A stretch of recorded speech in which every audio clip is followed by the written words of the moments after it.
Shavua Tov. Lechol Am Yisrael, Shavua Tov to my dear class, Ezra Nechemya.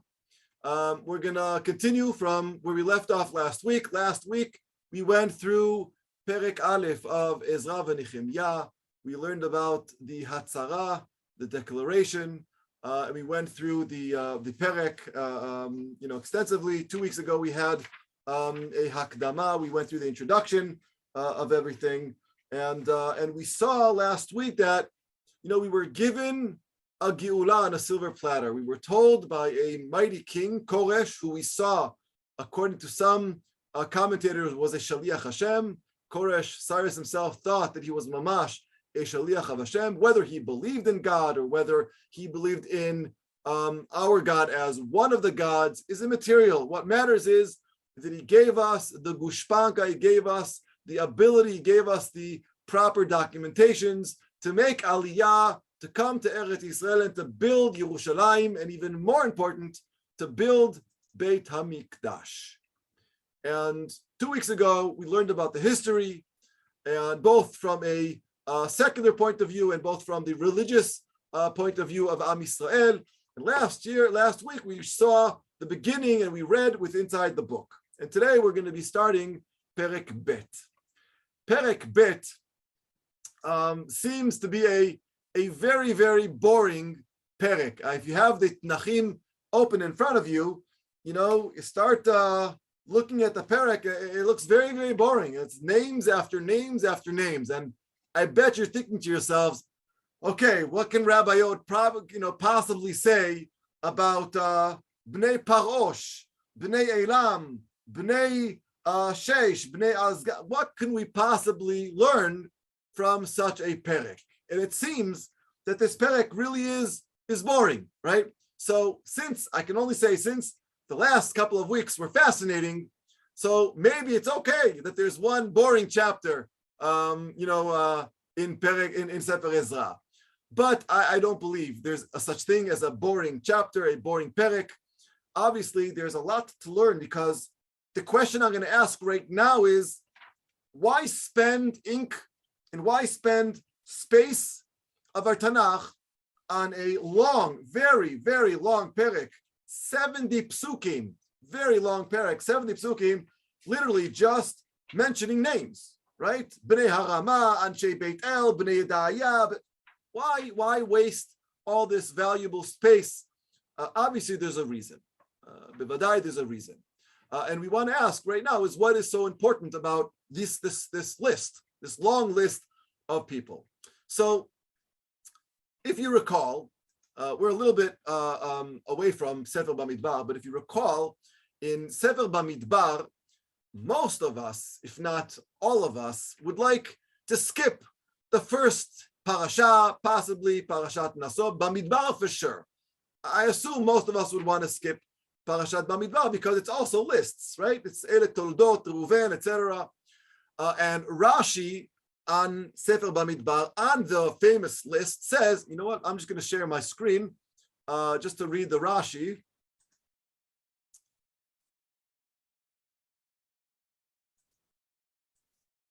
Okay, so I'm going to share my screen just to ground us where we are.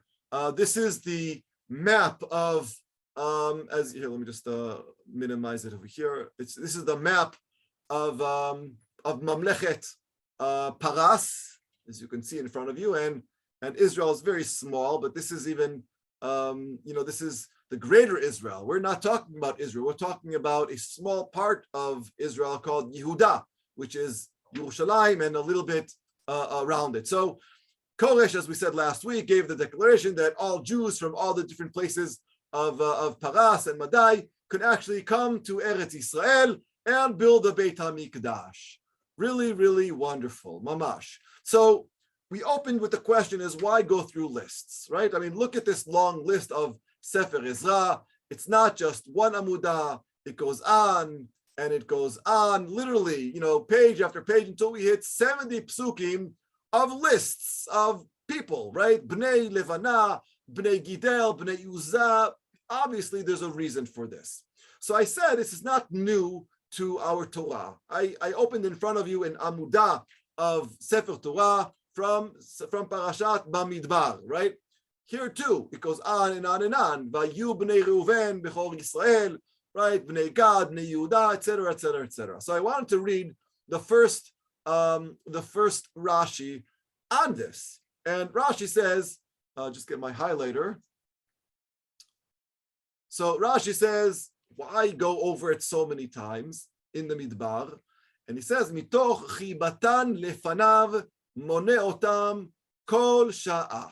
Basically, the Rashi, and I'm just going to quote Rashi that I took from Chabad.com. They have Rashi in English, and they basically says because they were dear to him, because Am Yisrael was dear to Hashem. Hashem decided to count Am Yisrael. So therefore, Rashi continues. He counted them often when they left Egypt. He counted them when many fell because of the sin of Chet HaEgel. He counted them to know the number of the survivors, those who had dveikut b'Hashem. When HaKadosh Baruch Hu came to cause His divine presence to rest among them, He counted them. So we see that Rashi tries to say that when you mention names of Yehudim, of Am Yisrael, when you mention the names of people, obviously it means that HaKadosh Baruch Hu basically is just saying that He loves us. He wants us to know that the only reason why He's doing it is because HaKadosh Baruch Hu believes that that's the way we have some kind of a connection with Him. So the question is that the case at hand here? Is it because Hashem loves us? Is that the reason why this long list of people? And the answer is, I don't think so, because this is not the Torah. This is Ktuvim, right? This is not Nevim. It's Ktuvim. It's not written in a divine manner. It's not Hashem saying, I would like to count Am Yisrael. No, this is a Sofer, Ezra. We mentioned that Ezra was the one who wrote Sefer Ezra. And if you recall, he's not writing this because he's alive. This is happening at 538, right? 538. He was only born much, much later. He came to Israel in 458.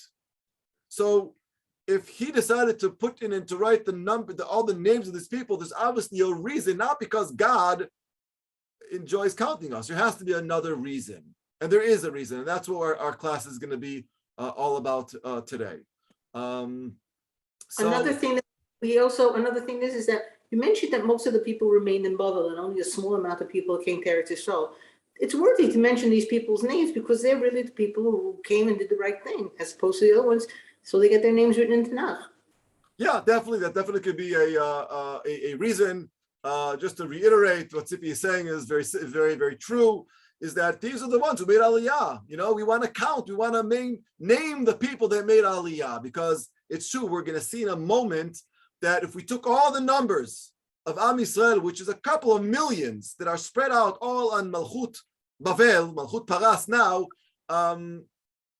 you know what? I'm not going to give the number now, but we'll see very soon what percentage of those millions actually made Aliyah. And as I mentioned in my Hakdama, the introduction 2 weeks ago, we'll see, like I said, copy and paste to the Aliyot, Aliyah Rishona, Aliyah Shniya, etc., and how many of the Jews in the world decided to make Aliyah then. We're not talking about very long ago. We're talking about 150 years ago, give or take. So let's go back to the question of why make this long list.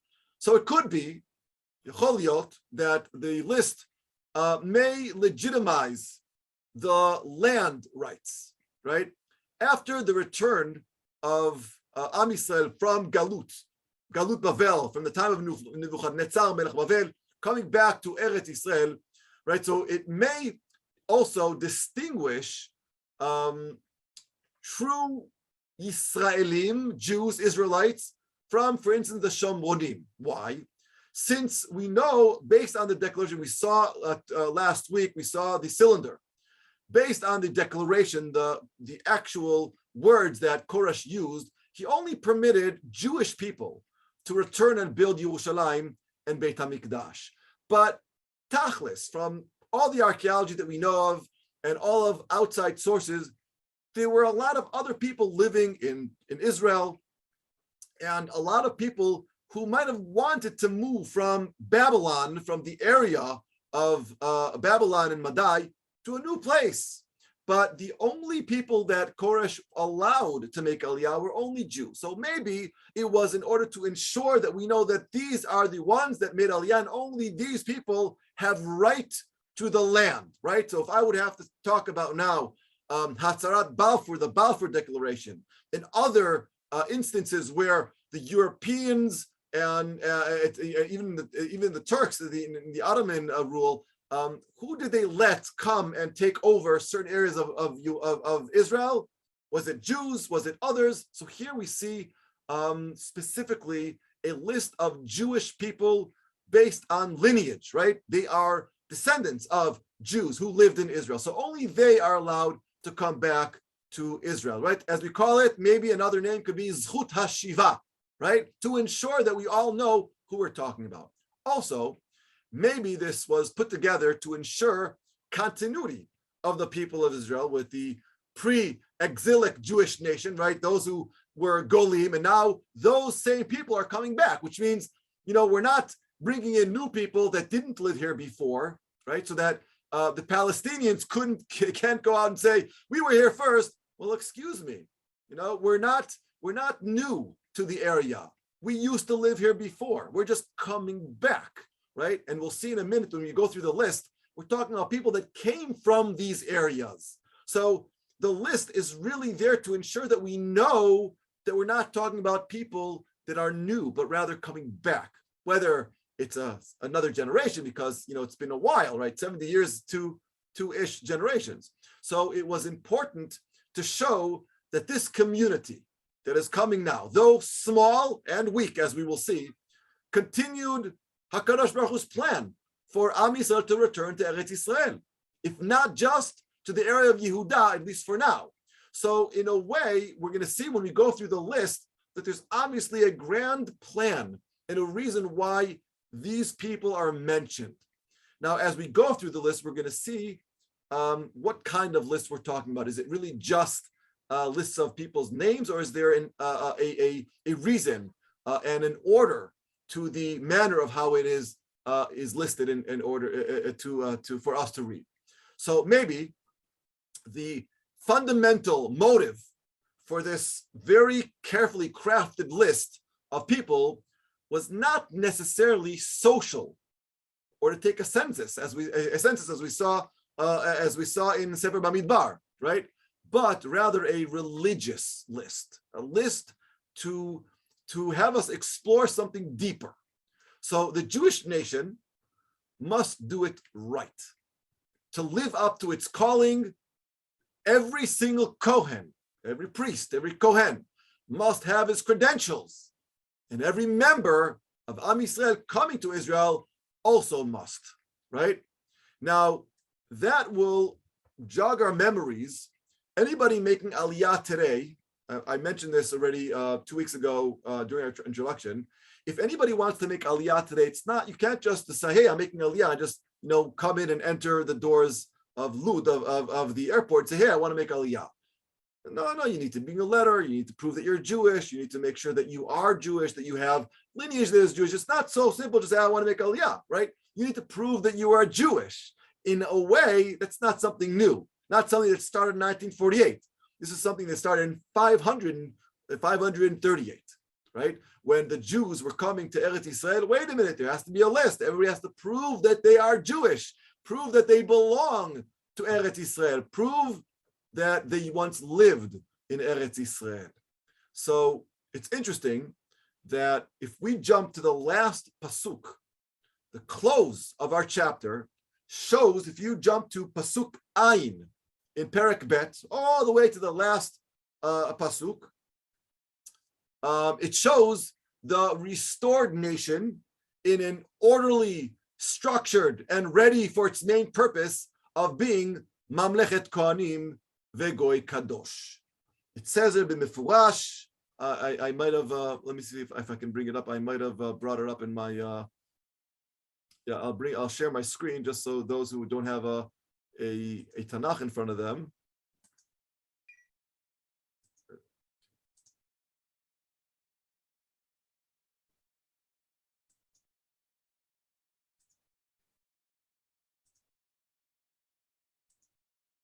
Okay.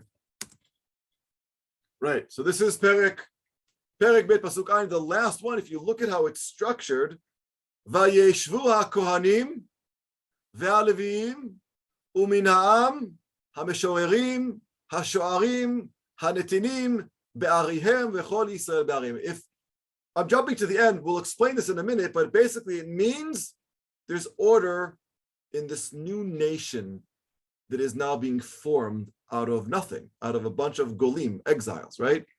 Kohanim, so we already see what's important for Ezra, who wrote it. First of all, the Kohanim, the priests, Avodat Hashem, and the Levim. And then we have the Am. And after that, we have all the extras, the singers, the ones who guard the gates. Netinim will learn about who these people are.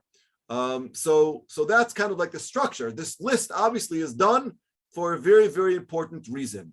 And I would love to, let me just get out of my shared, okay. Rabbi, can I just ask a question here? Bevadai. We're talking about just about several generations, many generations at one time. So which is how we get to so many people. They're just in Yahud. They've only come to Yahud. Yes, they're only coming to Jews. That is the only permit that they received, which is really Yerushalayim. But we'll see they also go to the outskirts of Yerushalayim as well. But yes, it's Yahud, Yehuda, correct. And many generations that have come back at one time. So we're going to see really who these people are, and we're going to see that they're not a lot of people, right? So also note that we're going to see from the get-go, unlike the picture of the Torah that I showed you from Sefer Bamidbar, there it goes by Lemate Reuven, right? Lemate Shimon. Here, there's really no division of Shvatim, which we usually see in the Torah. We don't have Lemate Reuven or Lemate Shimon. Really, it's just everybody is bunched together, whether it is Yehuda, Binyamin, or possibly some of Yisrael as well, Levim, Kohanim. It's really just kind of a mixture of everyone without really discussing which Shevet they come from, because we'll see in a minute, it doesn't matter to Ezra. Ezra is wants to build from ground up. He wants to start where everyone is equal, mamash, not from this Shevet and that Shevet. So therefore, when we begin the Psukim now in Pasuk Aleph, we read the first Psukim. If you look now in Pasuk Aleph, it says, Ve'ele b'nei ha-medina, ha'olim mishevi agola. We start from the Medina, the country. The country is now what's important. The region, not country. The country is not really the way we understand today. We say a country, we assume a country, politics, a government. We're not talking about that kind of country. We're talking about a region that now will belong to the Jewish people. But that's what's important to Ezra. It's not the Shvatim. It's not taking the entire land of Israel and saying, okay, let's start again. Because Ezra remembers, he has good memory. And he remembers what happened with the kings before him, how they ruined Mamlechet Yisrael and Mamlechet Yehuda. So he said, you know what, let's just start with the Medina. Everyone is equal, right? And we basically learn that finally, the Medina, the idea of living in Eretz Yisrael, is more important than the Shvatim. That way there's no real fight about who gets what portion. And it's not about that. It's about one land called Eretz Yisrael. And in the second pasuk, let's just finish reading the first pasuk. Ve'ele bnei ha-medina ha'olim mishevi agola asher egla Nebuchadnezzar melech Bavel leBavel vayashuvu liYerushalayim v'Yehuda ish le'iro. Now, Arlene, from this we could assume, just from reading the first pasuk, that all the Jews came back to Eretz Yisrael. Right? No, they didn't. Exactly.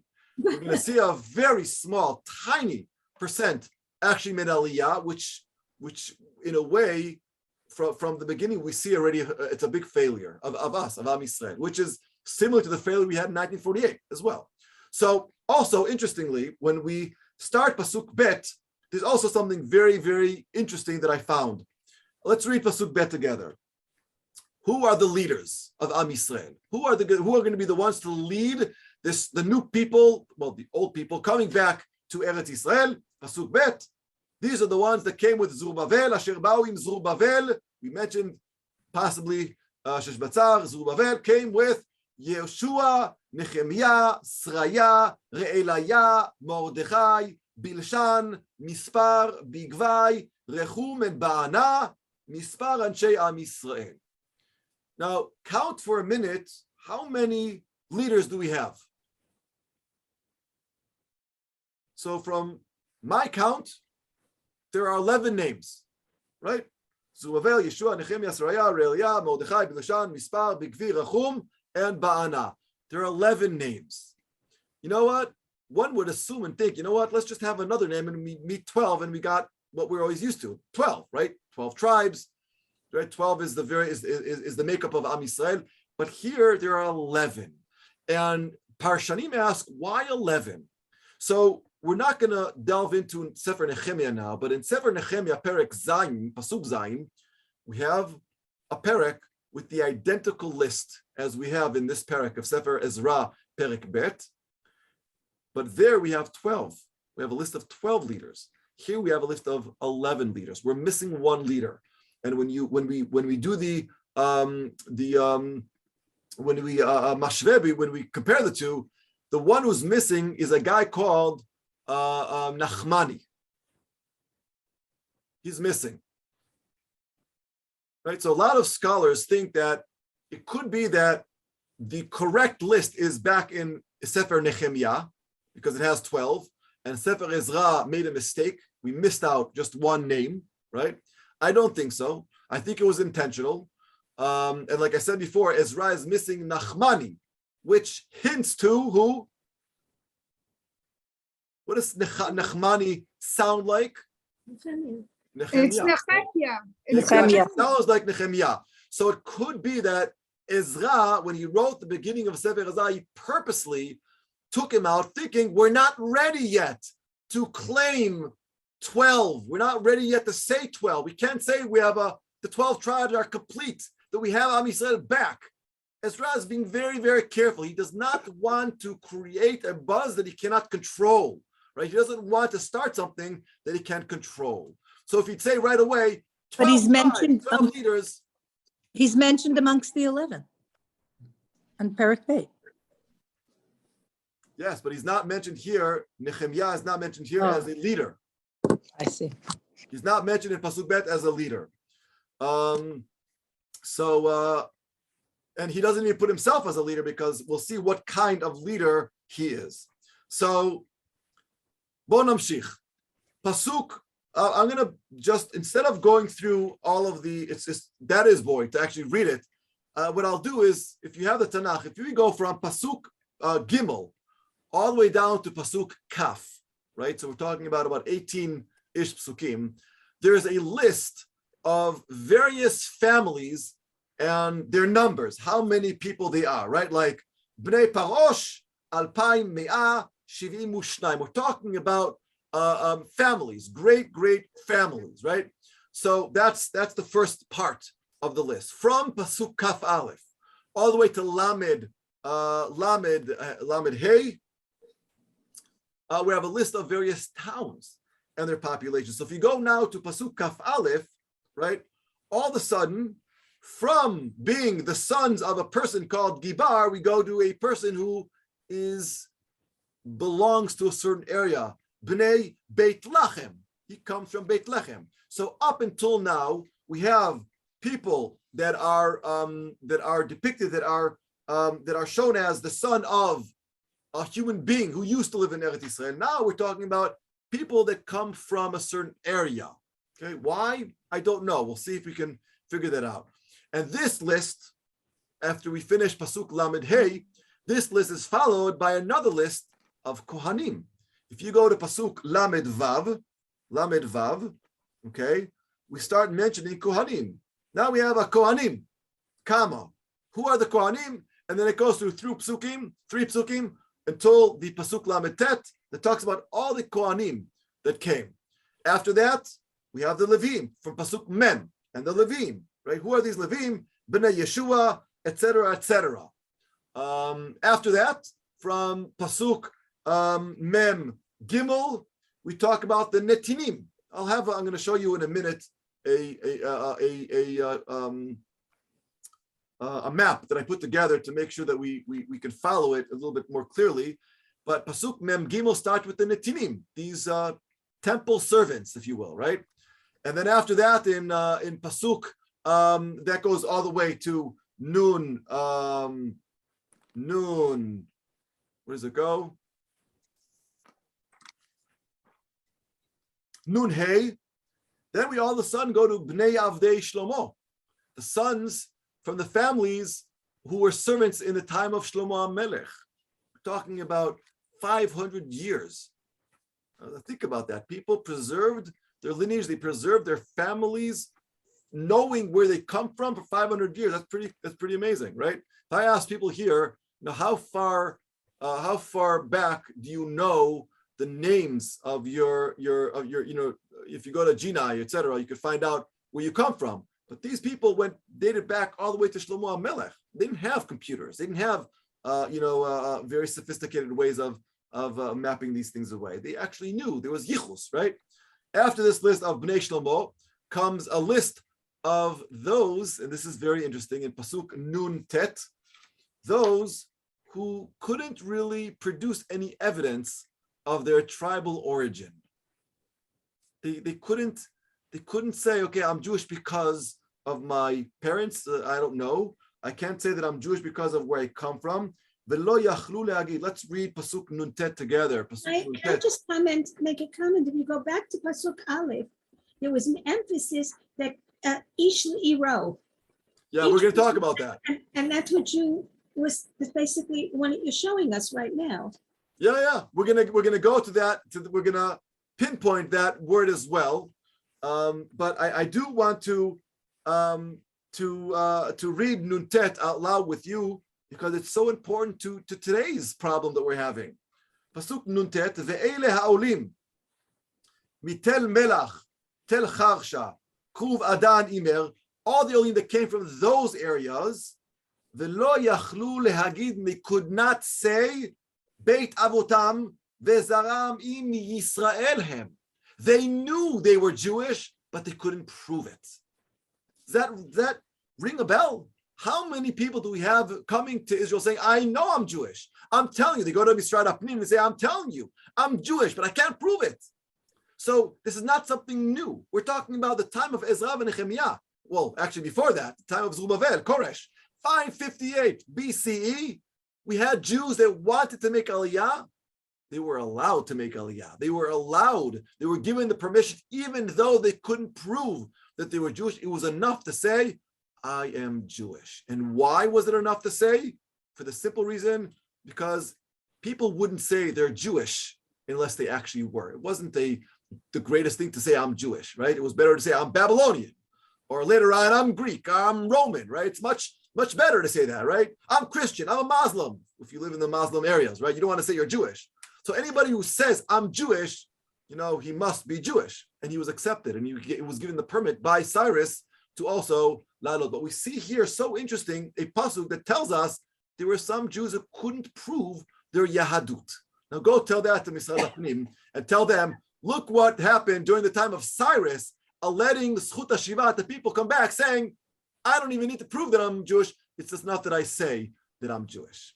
Now, there were also priests, Kohanim, also that were part of these people that couldn't prove that they were Kohanim, but they said, I know I'm a Kohen, which we know today. We have a lot of Kohanim. Most of the Kohanim are Bechizkat Kohanim. They can't prove it. They might be able to say who their father was or their grandfather or their great-grandfather, but they can't prove it. So therefore, they're all Muchzak. We had Kohanim that said also, I know I'm a Kohen, but I can't prove it, right? And the governor excluded those Kohanim from serving as Mamash Kohanim until the Kohen HaGadol, which we'll see later on, was able to authorize by using the Urim V'Tumim. We'll see how that works later on, which was a means of determining, God's will. We saw that in Sefer Melachim. We saw that in Shmuel as well. So at the end, so we went through the whole parak, right? We have the leaders, we have the families that know who their parents were, we have people that know where they come from, Then we have the servants of Shlomo HaMelech, and then we have people that have no clue where they come from, but they know they're Jewish. And then at the end, in Pasuk Samech Dalid, we have the grand total of how many people came.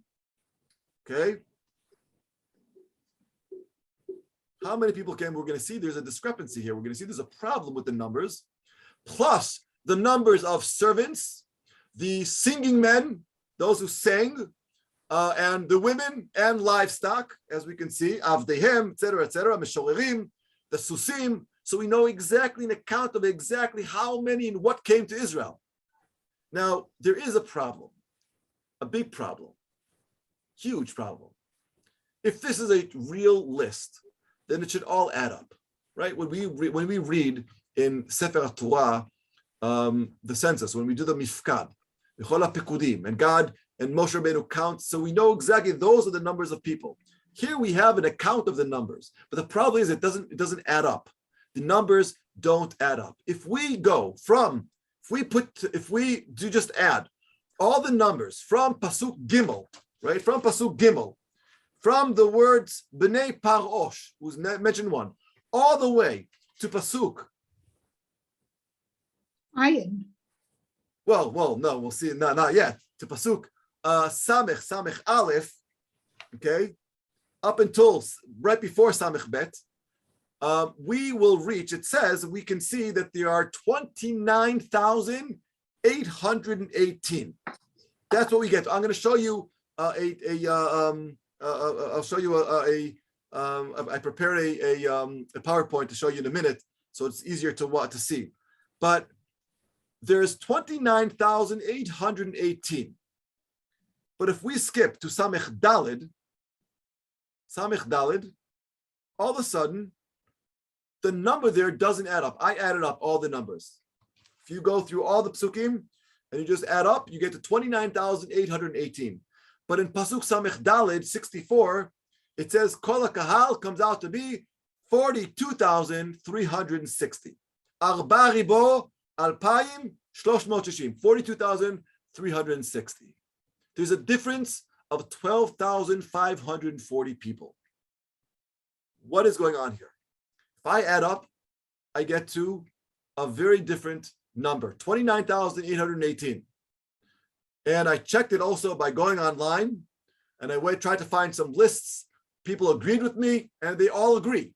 If you add up all the numbers, all the way up to Samech Daled, not including Samech Daled, you get to 29,818. But the pasuk says there were 42,360. We're missing. We added on 12,540 people. From where? Where did they come from? So there's a lot of parshanim that try to fill in the gap. Where did these 12,540 people come? Some say that the difference represents women and children, similar to when the Torah takes a census. It usually says Kol zachar mi ben 20 shana v'mala, right? So it doesn't really, in the Torah, we don't really count the women and children up until the age of 20.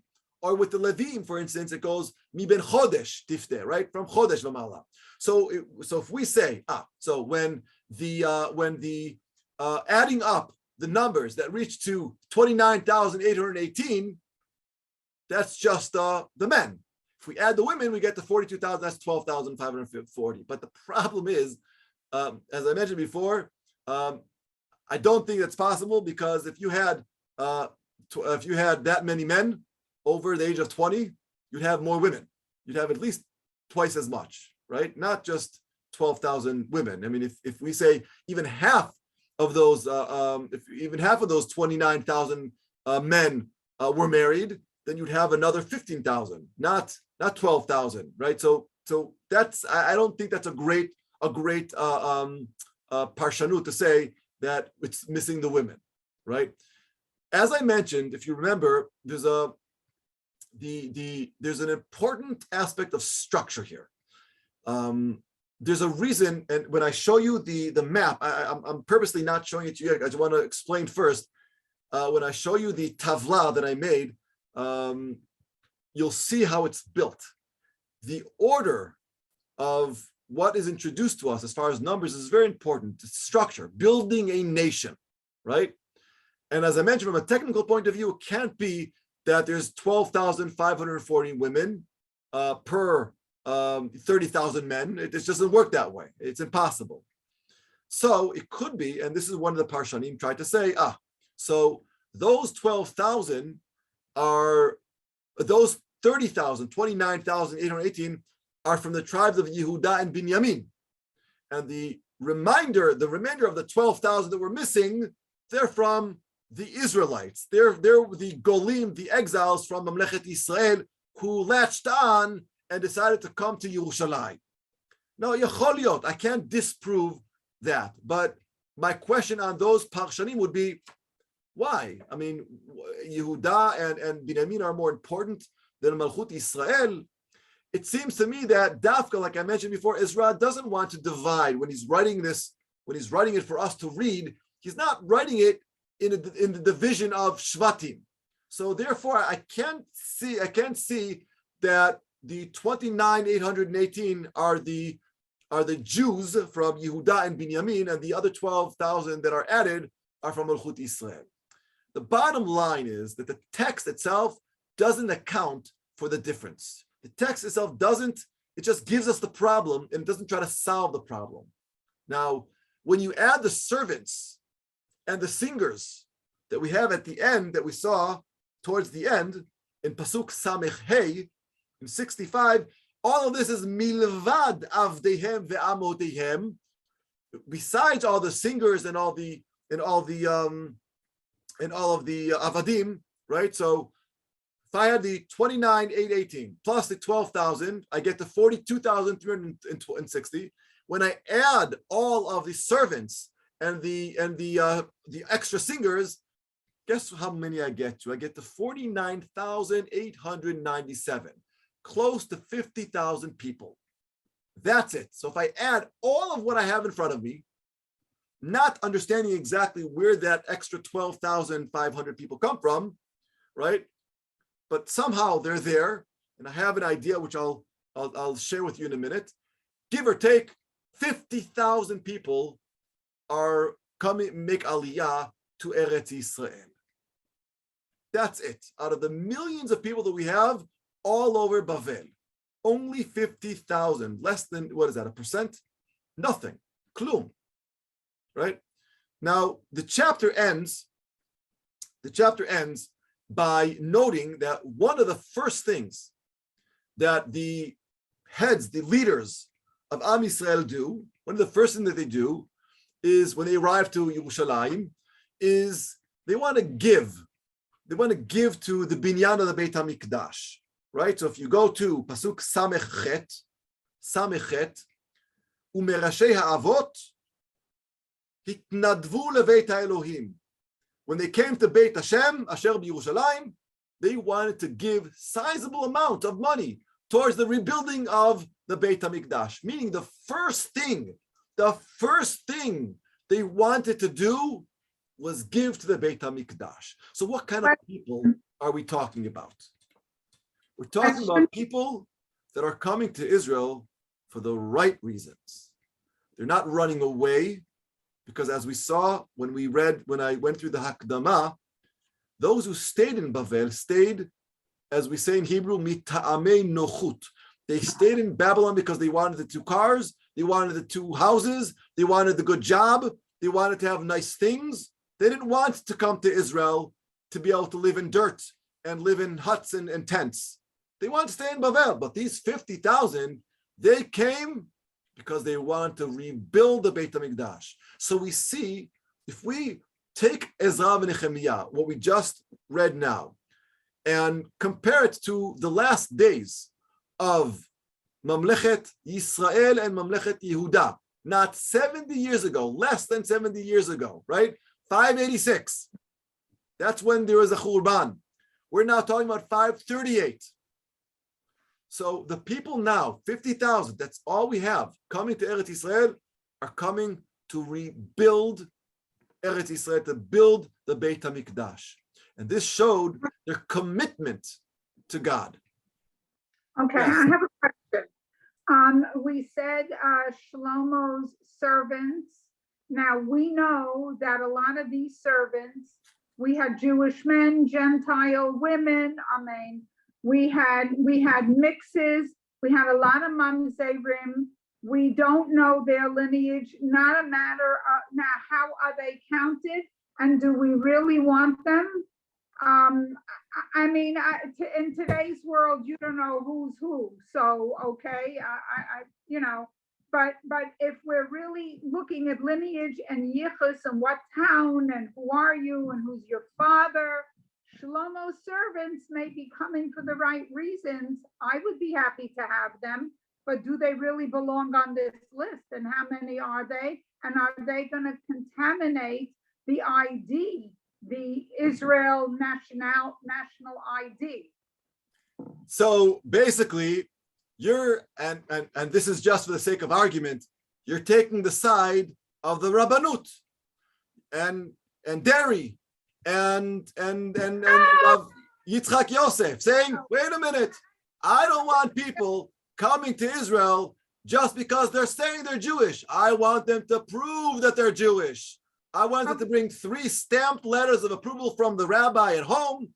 I want them to go to the FBI to prove that they were born in the uterus of a Jewish woman, right?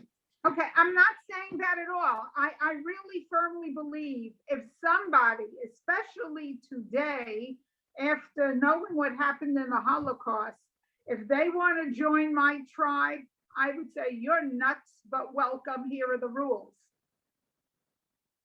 So we're going to see. You know? So without jest, of course, we're going to deal and we're going to ask the question about those specific. We'll see that it's not a great number. We'll see the numbers in a minute. But those are those people that came to Israel that didn't have the ability to prove their Yahadut, their Judaism, right? They weren't the problem. They were not the problem. On the contrary, they're the ones who actually wanted to help most. But we'll see that later on going on when we meet the Shomronim and we meet the problems that they have by building the Beit HaMikdash, etc. But as we say in Hebrew, Od Chazon LaMoed. Now, okay, the reason this disturbs me is everything is listed so meduyak. So, and then all of a sudden here's something that does not fit the pattern. That's what I'm questioning. Nachon, it doesn't fit the pattern. I agree with you. Although, but they, you know what? Sometimes, but it's still listed as part of the pattern. Meaning, sometimes you have a group of people that they just can't prove where they come from. They just, but we need to give them benefit of the doubt.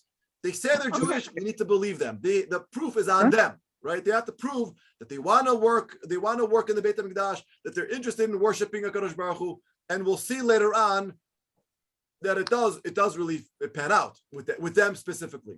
Either Rabbi, who is receiving these people to meet them? The kings, people who are secular, who is receiving them? If the Rabbanim had gone in advance, it could have organized it better. But a lot of them didn't go.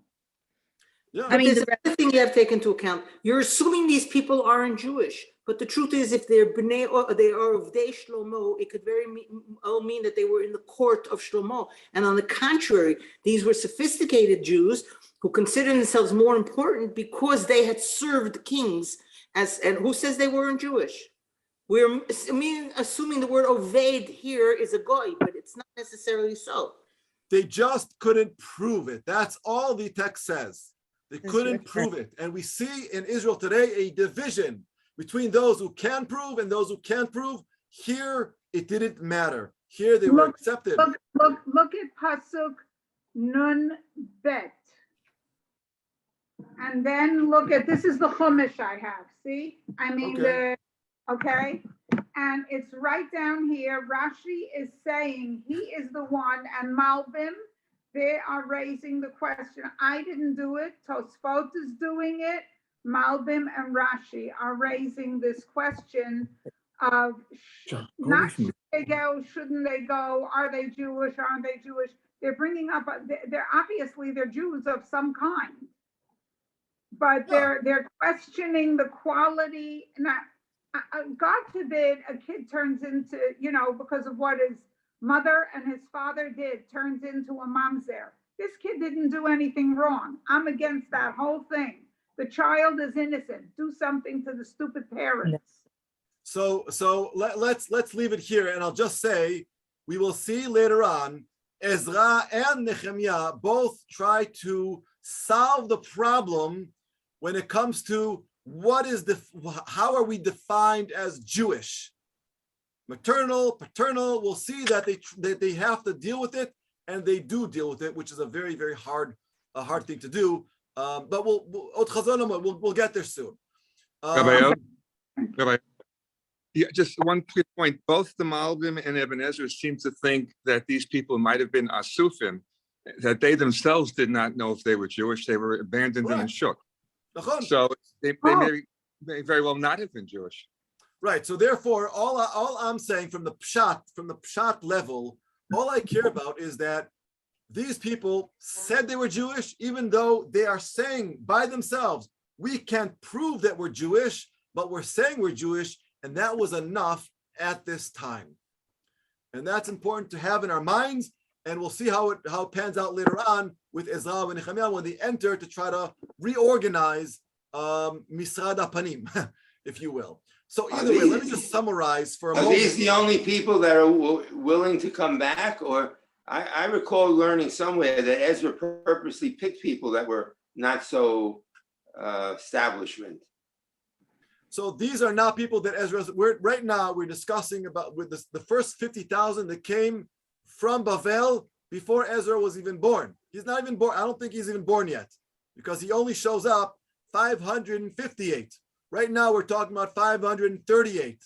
Hatzarat Korush, when they start coming with Zerubbabel.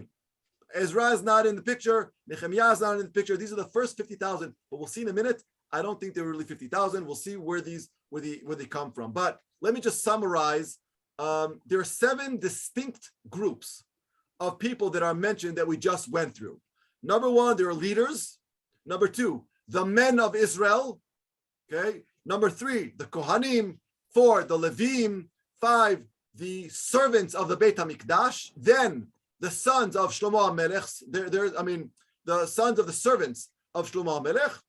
And then we have those that are of uncertain genealogy, meaning those who found it hard to prove their Judaism, meaning they probably were or probably weren't. I don't know. They just said we can't prove it.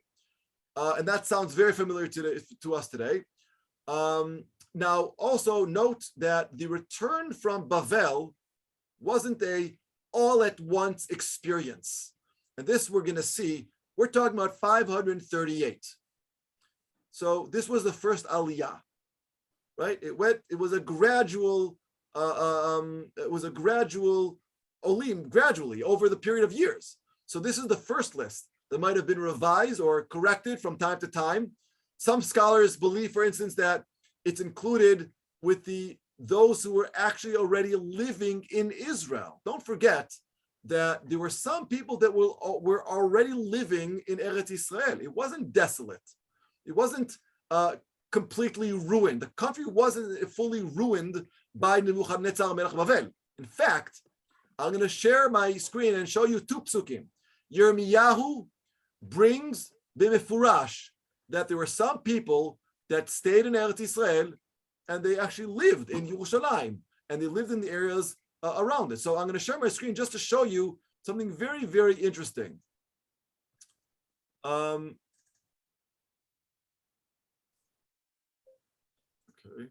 Oops.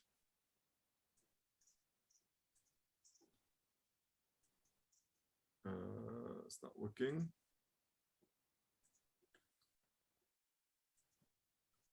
One second. Share.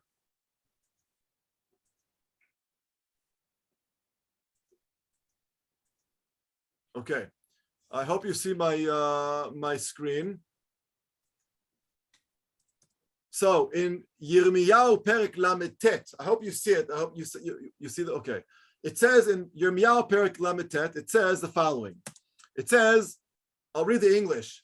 Nebuchadnezzar Melech Bavel, the captain of the guard, Nebuzaradan, who was Nebuchadnezzar's captain, the one who actually ruined the Churban, the Beit HaMikdash, he left in the land of Yehuda some of the poor people who owned nothing and he gave them vineyards and fields at the same time. And then later he gathered wine and summer fruits and oil, and he stored them. He told the Jews who were in Eretz Israel, he told them to dwell in the cities that they have taken. Mamash. So what Yirmiyahu is telling us is that during this whole time, we never had, Eretz Israel was never empty. It was never void of Jews. There were always Jews living in Eretz Israel, which, as you know, is something that goes back to the Taina of the Palestinian, right? Claiming that there were no Jews in Israel and it was just them. There were always Jews living in Israel. So interesting how here too, Yirmiyahu is saying that there are Jews living in Israel continuously. So it could be that those 12,500 people that we can't account for, those were Jews living in Eretz Israel, living in the areas around, living in their arim. And what did I come up with? As I don't know who said this, but in Arlene, I think you did. In Pasuk Aleph, it says Ish le'iro. Everyone went back to their city. Wait a minute, what city? Was it not in ruins? What city could they have gone to? The answer is they went back to the cities because there were cities that there weren't a lot of people living in them, but we have 12,500 people that were already living there. They never left Eretz Israel. Okay, so I think that's how we can account for those 12,000. So we actually do have 50,000 Jews now in Eretz Israel. That's all we have in Eretz Israel. Yechezkel HaNavi, by the way, those who are learning Yechezkel HaNavi disagreed. He mamash disagreed. He thought that the land should go to the ones coming back from Galut Bavel and not be given to those who were already living Eretz Israel. I want to summarize for a second. Assuming that we had 50,000 people now in the area of Yehuda and Yerushalayim, right? The amazing thing is that if I didn't know better, right? I told you when I started the Hakdama, the introduction 2 weeks ago, that I do cut and paste. If I didn't know better, this 50,000 people that we got to by just adding up all the people, right? In 1880 was the mark of the first Aliyah.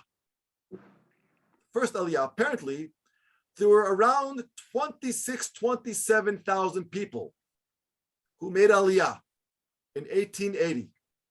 The Jews that were living in Israel at the time of 1880 were 27-ish thousand people, which accounts for, if I add 25,000, 26,000 people that were already living here, and I add in 1880, 27,000 people, give or take, we reach about 50,000 people, just like we just read in Sefer Ezra. Let me just say that again, because in case you missed it.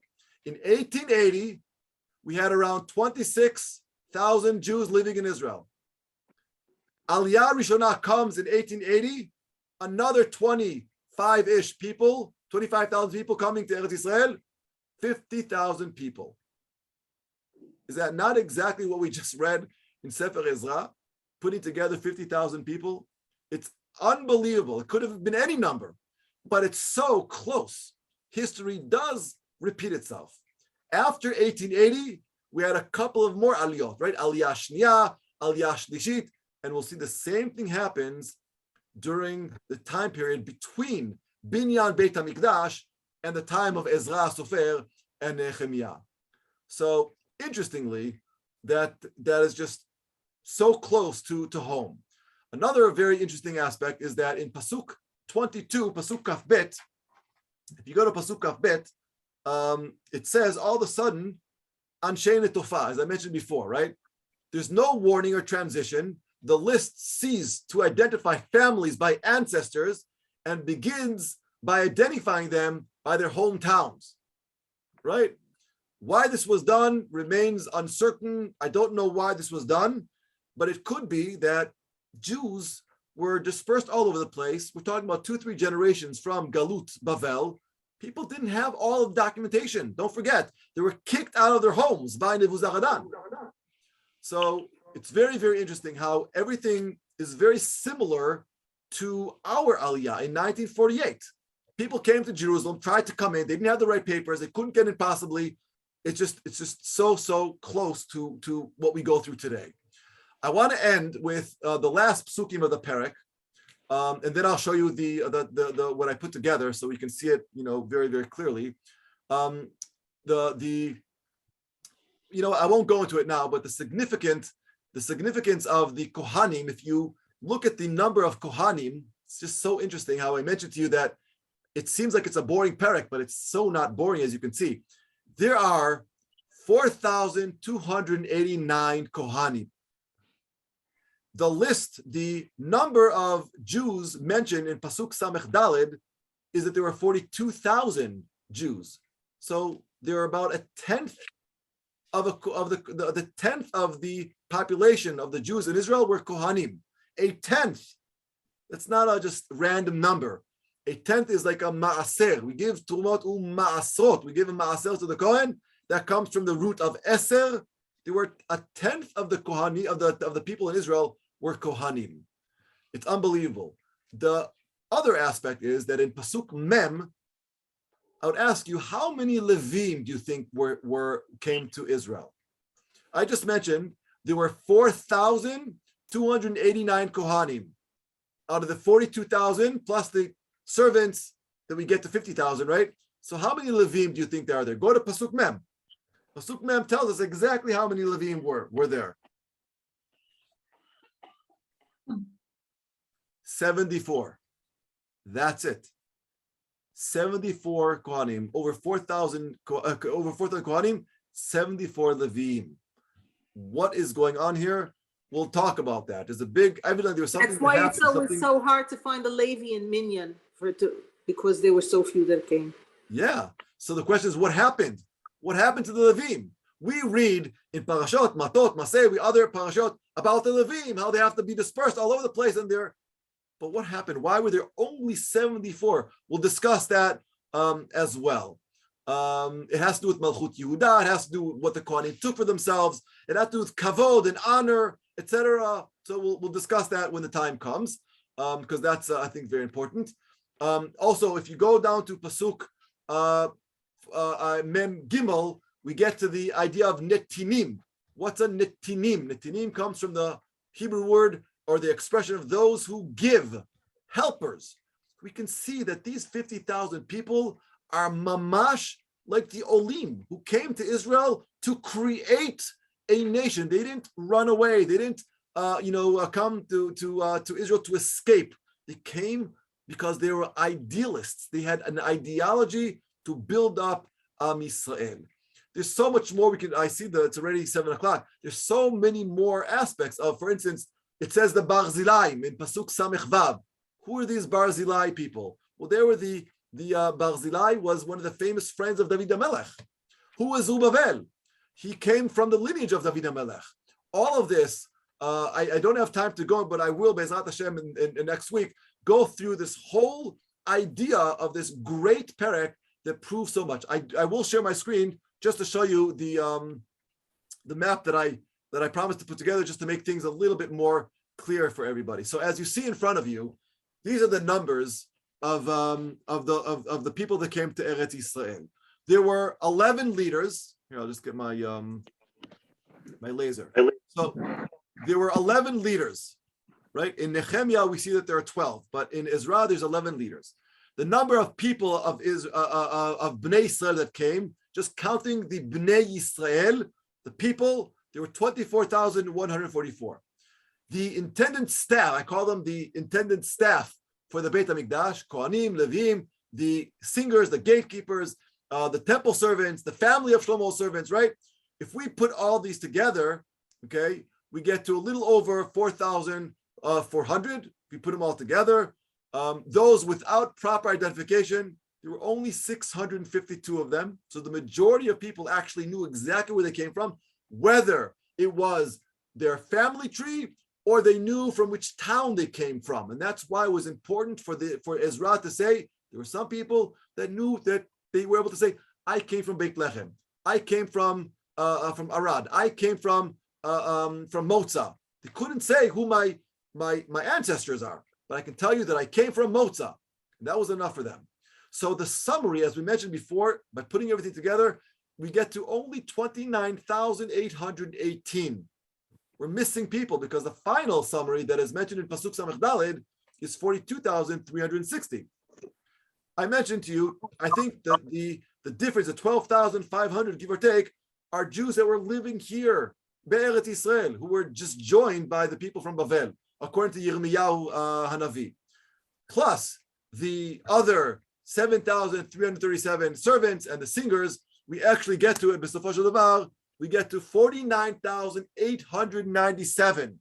As I mentioned before, in 1880, we had about 26,000 people living in Israel.